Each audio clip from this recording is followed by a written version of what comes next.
All right, welcome to the podcast. I am Pia Muehlenbeck. I'm here with Kane. Good evening. And this is Wine Time, the show where we crack open a bottle of bubbly and suggest you do the same. Not if you're driving. If you are driving, if you're allowed out of your house, as many of you Australians are, make sure you get home first before cracking open that bottle of wine. And join us as we chat through the week that was. So, Pia, we are drinking two things today. What is number one? It looks like a gin and tonic, I think. So the first thing we're drinking, we actually went to a bar here in Surrey Hills called Low 302 and we got a bunch of mojitos from them. So we're drinking some like local mojitos that we just picked up in like a delivery service kind of style. It's so weird, hey? So we drove past there and they just gave us like a paper bag with cocktails in them. So it's really weird. I don't know how it is in your country, but here in Australia, things are opening up again now. And what they've done is we actually drove to the bar. I sent them an email previously saying, hey, look, I'm coming in. Can I please get, I think I got 4 mojitos. Yeah. It was 4.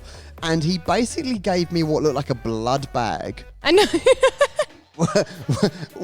Which is always really weird. But it was a blood bag full of like juice and a load of, I think, mint. Is it mint in a mojito? Yeah, there's mint. Yeah. And that was it. And so I just paid him and I got back in my car and drove home. And We now, did a takeaway bar night. Yeah. Do you know what? It's actually starting to feel kind of normal. The weirdness is that things are getting back to normal. Yeah. And that feels weird for me now. Honestly, like me having close encounters with people now feels odd because for a while there, Kane and I were totally avoiding. We live on the 7th floor of an apartment building. So we live kind of high up in the air. For a while there, we weren't even catching the elevator. We were taking the stairs instead of going in the elevator purely because we didn't want to be in such close proximity to other elevator guests. We've been doing like little home workouts and all that, but not an awful lot of cardio, but going up and down the stairs was actually quite good. But yeah, things in Australia, it's weird. Like we're getting back to normal. I know that I've never been a positive person when it comes to Australia's Prime Minister. I think he's a bit of a buffoon, especially with the bushfires and all the stuff he's done in the past. But when it comes to this situation, he's done all right, don't you think? Yeah, totally. It's so weird because I feel like in the space of like 4 months, everyone was so disappointed with our government. Yeah. And then now it feels like they've done a pretty good job, to be quite honest. I know today there's a bit of a scandal, that they've overestimated how many unemployment benefits they need to give. But I'd rather them overestimate it than underestimate it. I think what's actually happened, and this is the harsh reality of politics in Australia, is it is more related to business than it is to our kind of well-being. So when the bushfires were going on and lots of animals were dying, well, that didn't really affect our economy too badly. A little bit. And, it definitely affected tourism, but it wasn't the whole economy. Now that the economy is completely crippled, the government are far more proactive in fixing it. And actually, they've done a very, very good job. So that's actually a really sad comparison now that you make it. It's true, though. The bushfires killed mainly animals, and this is now affecting mainly the economy. And the one thing that we care about more than our animals is money. Yeah, that's really sad. I think that this time in lockdown has made a lot of people become quite aware of what's going on the planet. So I think we're going to come out of this thing with a lot more kindness in our hearts. Yeah, and I really believe that. Yeah, I also think people are they're taking a little bit of time, which mostly in life you kind of don't have. Life is really fast paced. Exactly. You have to go from school to uni or whatever, and you train into your career, and then after that it's like fast paced. You've got all these demands from your boss. Yep. You never really take a step back and go, oh, what do I actually really want? What do I actually really cherish? And I think a lot of people are taking that step back now, and I think a lot of humans are really trying to, get back to nature, maybe get a bit more space in their living environment, get a little backyard, something like that, and just like reassess what it is that's important to them. Because at the end of the day, it's not really a fat bank account. It's more about the life that you lead.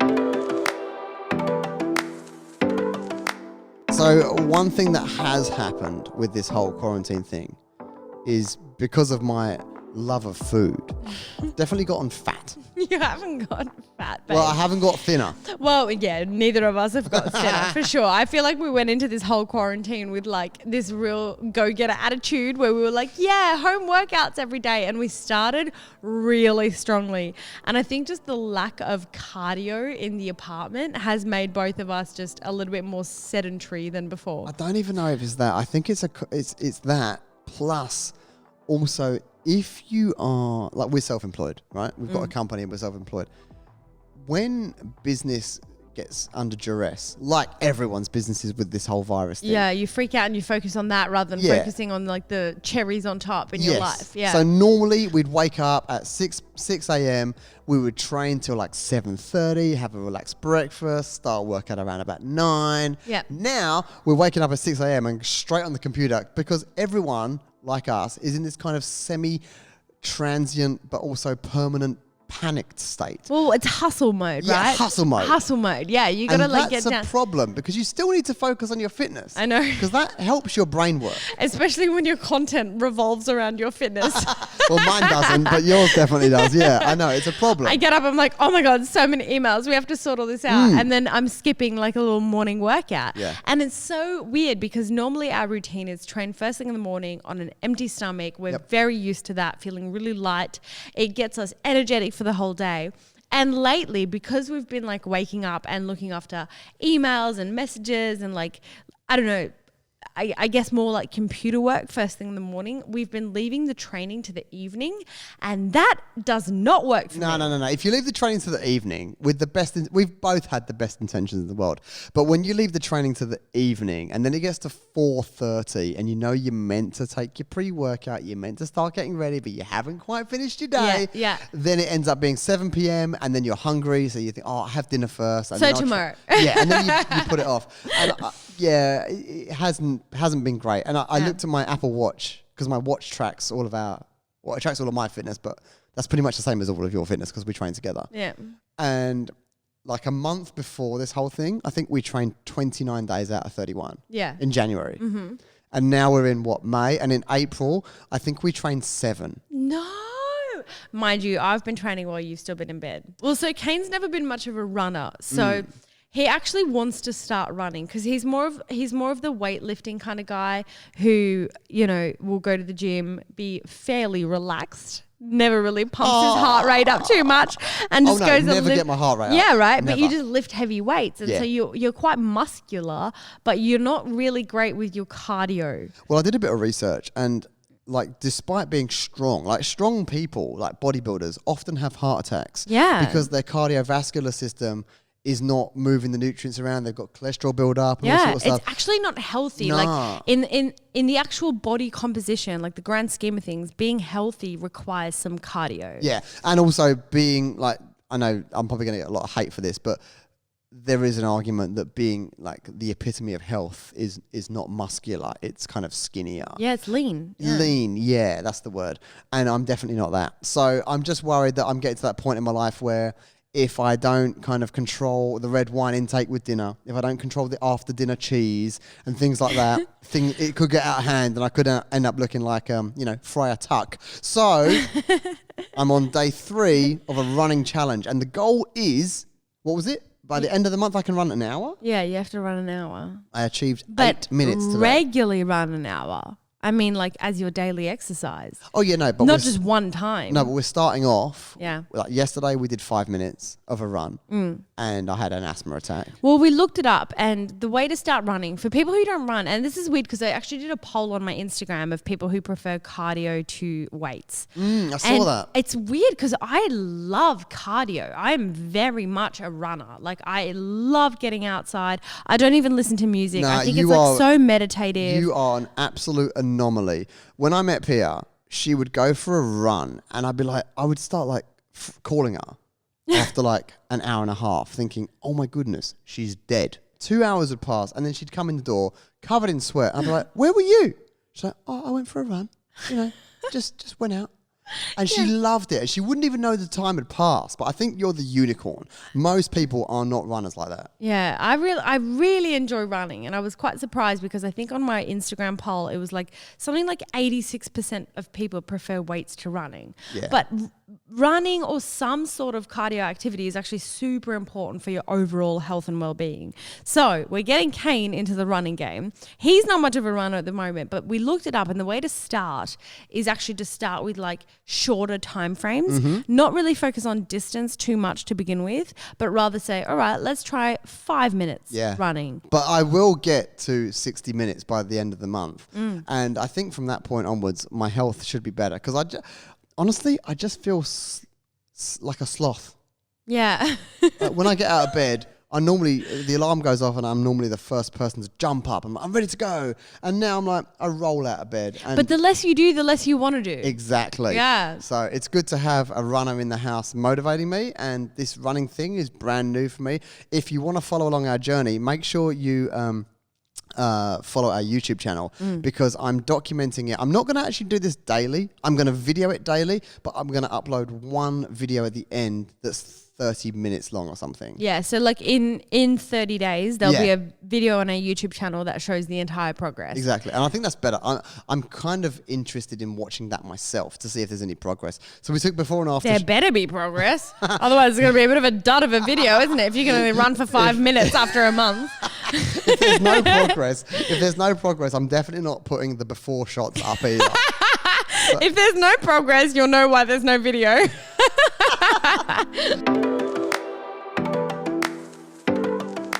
Have you seen the movie Austin Powers? Yes, I've seen all of them. Okay, so I think it's in Austin Powers 2 when he's cryogenically frozen in the ice and he's got this big hairy chest and he's like pulling this funny face. And then they thaw him out like 40 years later in 2010 or something. Right? That's a thing you can now do. Is it? Legit. You can actually do it in Australia. In South Australia, you can pay 150,000 Australian dollars, and when you die, they will freeze you and put you in a block of ice. Oh yeah, I saw this. And wait. Yeah. Until the technology exists for them to be able to kind of, I don't know, reinvigorate us or take our DNA and make a clone of us or whatever it is. And that is now a thing that you can do here in Australia. That's crazy. That is like something out of a sci-fi movie. I did actually see a little article on this. And so they don't actually have the methods of defrosting you yet, right? Like they can't actually bring you back to life yet, but they're just freezing you right now so that in 100, 200 years, if that technology... 100 years. I reckon we're like 2 years away. Do you reckon? Have you not seen David Blaine, the magician? Yes. Okay, so I've seen this clip of him in New York, right? He puts his hand in his pocket and he pulls out a dead fly, like a house fly. Are you about to tell me that a magician is teaching you science? Because, these are optical illusions, right? You are aware that magicians are not doing real things, yes? Yeah. You know that magic is real. No, this is legit real because I know how this trick is done. So what you do, you catch a house fly and you put it in the freezer. It drops to the floor of your freezer and it freezes. You then put it in your pocket and then you run as quickly as you can to the park and you find an unsuspecting person who wants to take part in your magic trick. You then reach into your hand and you pick out this frozen/dead fly. Then you hold it on your hand and you breathe on it like that. I think that's how you do it. I don't know. I'm not a qualified magician yet. And the fly will then start buzzing and fly off your hand and fly into the park. Are you kidding me? No joke. So have you looked up the difference between a cell structure of a fly and a cell structure of a human? Not yet. I'll do that after the podcast. Because what happens to human cells typically, because we have so much water in our bodies, when you freeze water, it kind of turns into these crystallized spikes. Well, it also expands. Water expands. So you're telling me the ice would break through our veins? Yeah. So what happens typically when you freeze a human body is there's water within our cells, right? We're actually made up of like more than 70% water. What happens when you freeze water is it kind of turns into like the spikes. Yeah, I've seen it before. Like ice spikes, and they break through the cell membrane and then actually break all of your cellular structure. So what I've seen is that what they're doing is replacing the water in your cells with something else. Well, maybe they're just freezing you real quick, because I know that in Austin Powers they use liquid nitrogen. And I'm pretty certain Austin Powers is pretty accurate. I'm trying to look at it. Don't forget, this isn't new. Water will then be removed from the cells and replaced with glycerol-based chemicals. How? I don't know. I don't want them to do this to me. I just want them to take a little blood sample, right? Yeah. If And regrow you? Yeah, because if I died now at my age, I don't want to come back at this age. What do you want to come back at? Like 12. Why wouldn't you want to start again? Actually, that's a good point. I If don't you wanna freeze go- yourself at like 98, say That's you die at 98 and you so freeze boring, yourself, like will you come rubbish. back at 98? You're paying all that money to come back for another 18 months. But do you know they only have room for 4 bodies at a time?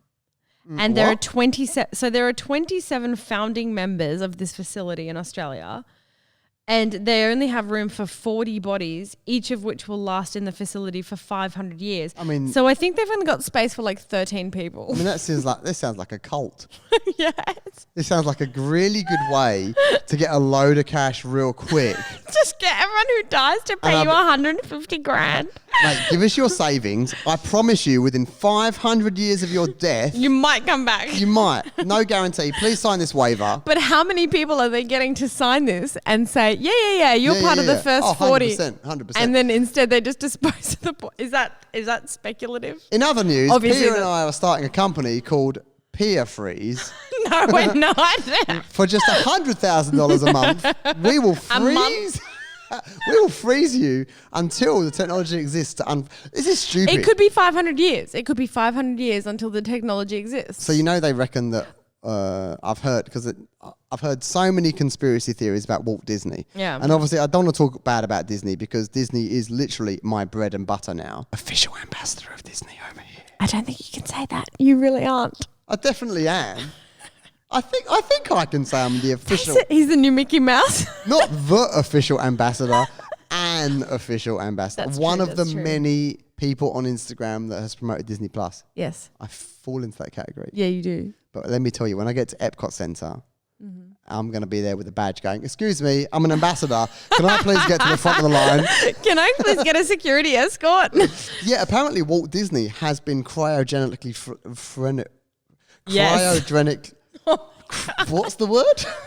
Cryogenically frozen. That's it. Struggle Street today. I think he's been frozen. Like apparently, he had the money, right? Like you would do it. I mean, if 150K is nothing to you when you die, you may as well have a crack, right? Well, here's the thing. I don't think you need to be frozen. Isn't there a rumor that he's like frozen in the actual Disney castle in Disneyland? I mean, maybe. I'll tell you when I go there on my next I think sponsored he's job. like in a tomb and he's like in the actual castle. I mean, that's the sort of insane thing I would do Yeah.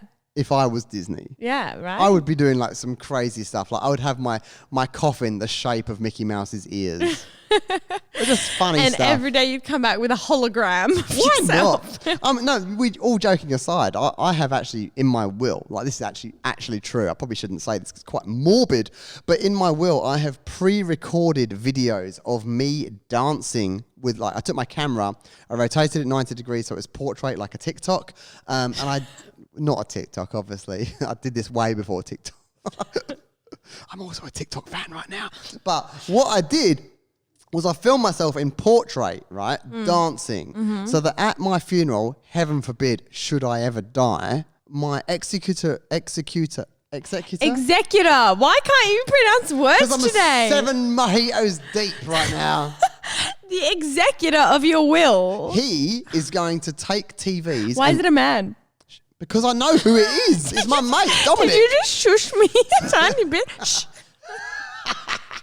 Dominic is going to take TVs, rent them from JB Hi-Fi, rotate them at 90 degrees and play video footage of me dancing so that at my funeral, you will be able to dance along with me if you didn't get the chance to have a dance with me when I was alive. Okay, so you're one of those guys. A cool dude. You're gonna do a full on. This is a happy funeral. I know. Let's all sing Kumbaya. I mean, basically that's where it is. But I would do this frozen thing, but I don't think you necessarily need to be frozen. I think they just need to freeze your DNA because I think what's going to happen, by the time they can actually unfreeze us and bring us back to life, right?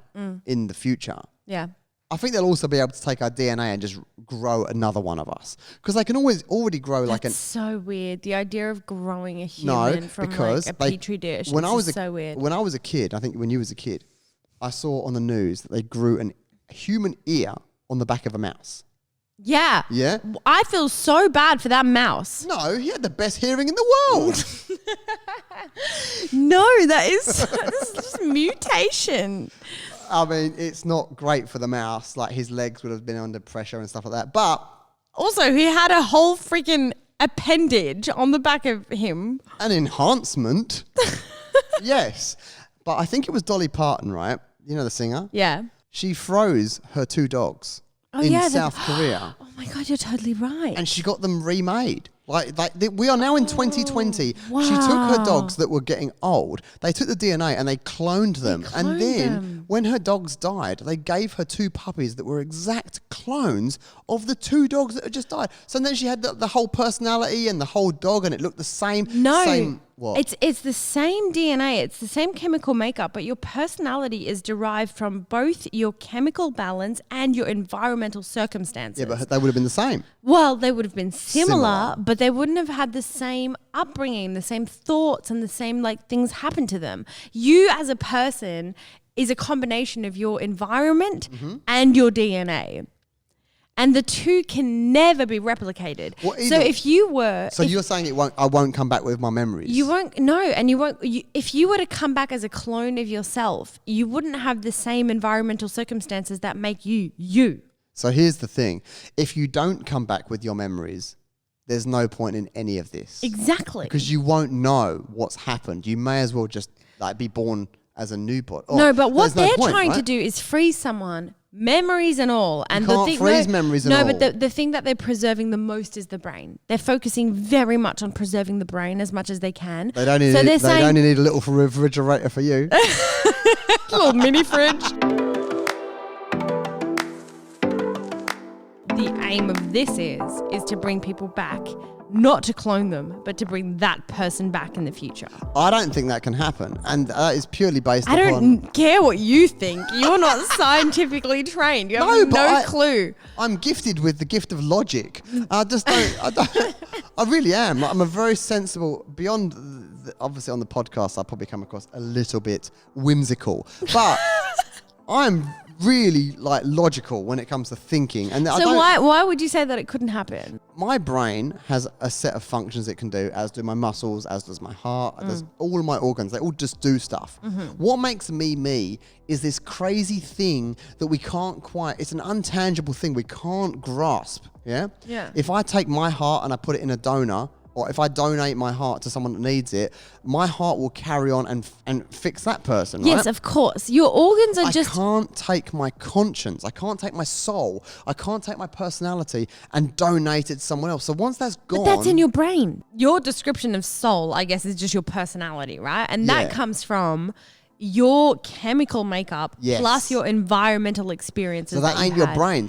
Yes, of course it's your brain. No, it ain't. If your brain went to sleep tomorrow and then in a month woke you up from a coma, for instance, you're still the same person. Okay, that's an interesting argument, because if you were in a coma for an extended period of time, all of your bodily functions, other than kind of, the conscious functions, are still going. Exactly. Whether it's supported by a machine or not. Yeah. You're still kind of technically alive. The point is, you're not alive when you're frozen. You're actually just the only reason they freeze you is to preserve the decay of your DNA and your bodily structure. Yeah. It ain't to preserve your conscience. No, but what I expect they're trying to do is do a similar thing to you coming out of a coma. Okay, so if I shoot... And obviously the technology doesn't exist yet, but they're starting to freeze people. And that's an interesting thing. I don't want to be unfrozen. I want to have my DNA preserved so that they can grow a new version of me. There's no point... See, that's crazy. Why would you want to clone yourself? Imagine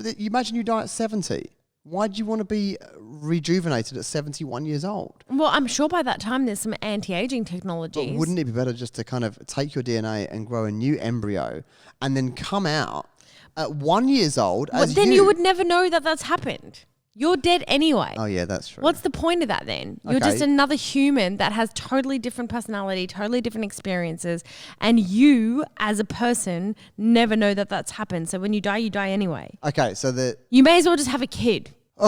maybe we should just focus on climate change and coronavirus and not worry about living forever. Because it brings up too many issues in my brain.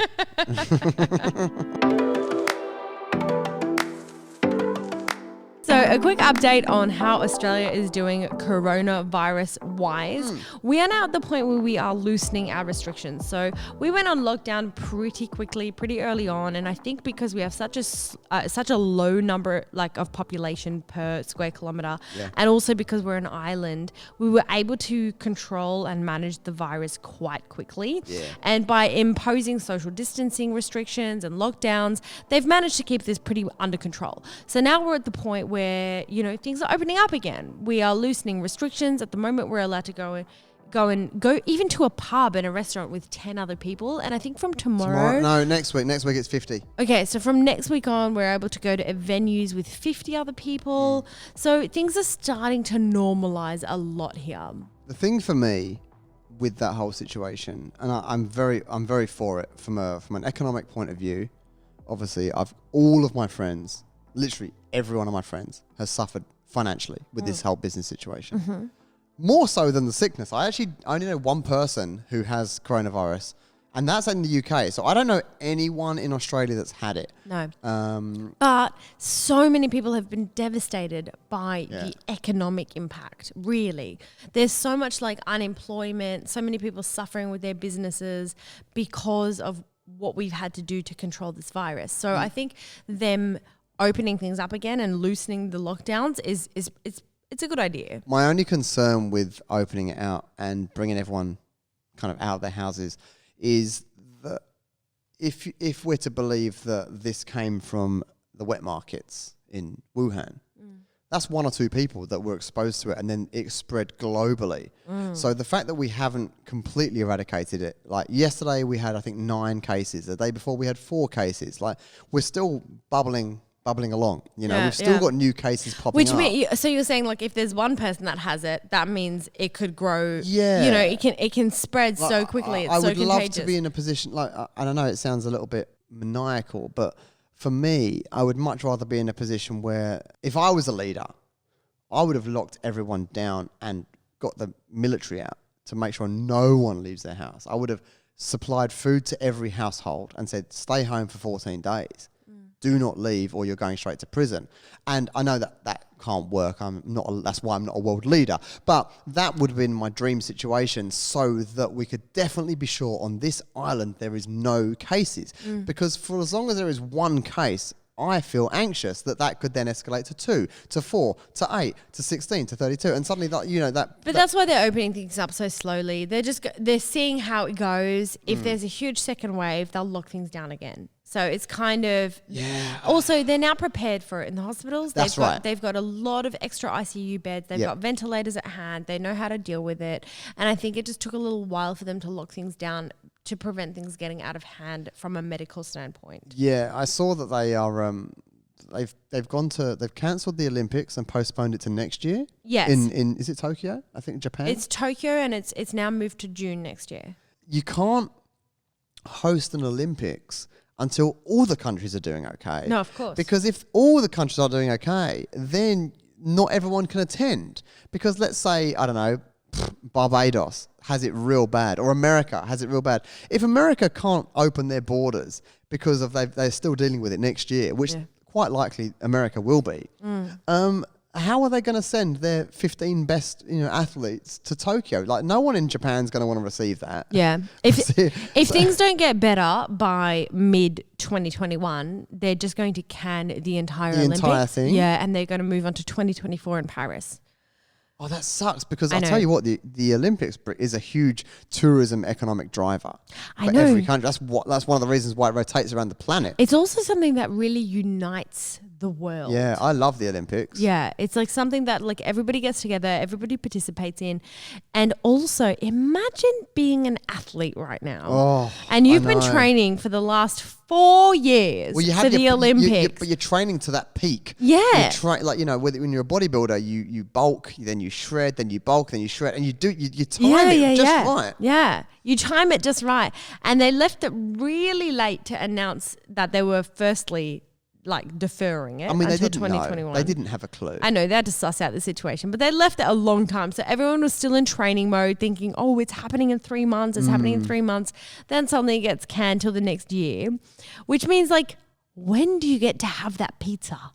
You know? Yeah. I feel like if you're an Olympic athlete, you like train, you're strict. Straight and you have after this you like huge ramp up. And then after that, you can have your blowout. But here's the thing, right? Like, every country is dealing with this pandemic differently. So look at somewhere like Brazil. Yeah. Yeah. I would argue that Brazil are probably offering out some of the best athletes on the planet. Oh, absolutely. In every sport. Like soccer. Every sport. They're really great. Yeah. They also have the highest number of daily deaths from coronavirus right now. Right. So they're not going to allow travel. Is it realistic that Brazil's borders are going to be open in 12 months' time? I don't know. No one knows. But honestly, probably not. Unless there's a vaccine of some sort. The vaccine changes everything. But also with a vaccine, I'm not an anti-vaxxer by any stretch. I've had every vaccine under the sun because I've travelled so much. But also I'm very well aware that you can't take a vaccine and then expect it to work immediately. Like there are years of trials and tweaks to make these vaccines great. And even something like the flu virus, that vaccine is revised every year, literally yearly. You get the vaccine for flu, and that vaccine only covers the strongest 4 and 5 strains of flu from the year before. So this is going to be an ongoing thing. It isn't going to be like, oh, we've fixed it, let's go. So unless Brazil have sorted stuff out, unless America have sorted that stuff out, unless they're just Germany can have. Well, now they're discussing just canning the entire that sucks. Olympics and then just moving on to Paris 2024. So as of June 1st, we're actually going to the restrictions are being lifted and we're allowed to go on holiday. Right now, we're not allowed to use Airbnbs. Airbnb has been deemed illegal here in Australia temporarily, just to kind of make sure that everyone stays at home. But on June 1st, it all opens up again. So what Pia and I are going to do, and we're calling it the Big Aussie Adventure, we're actually going to start exploring exclusively Australia and really go hard with this. So our plan is to spend a third of the time in luxe places, a third in mid-level accommodation, and a third of the time traveling through budget holiday destinations in Australia, but really trying to find the gems to make it cool, right? Make it really fun. I'm genuinely excited about this because we haven't done the whole kind of budget backpacking thing for a long time, but that is kind of what really sparked a lot of excitement and kind of fun in our relationship back in the day. I know. A lot of you guys might not know this, but we literally did a backpacking tour on buses where for a few weeks we just got on and off this bus. And we would go to all these different places up and down the east coast of Australia with just a backpack and a few clothes, some thongs, a little straw hat, and nothing else really. That was the trip where I bought some pretty cheap white shorts. And then, do you remember this? Yeah, you got in the water.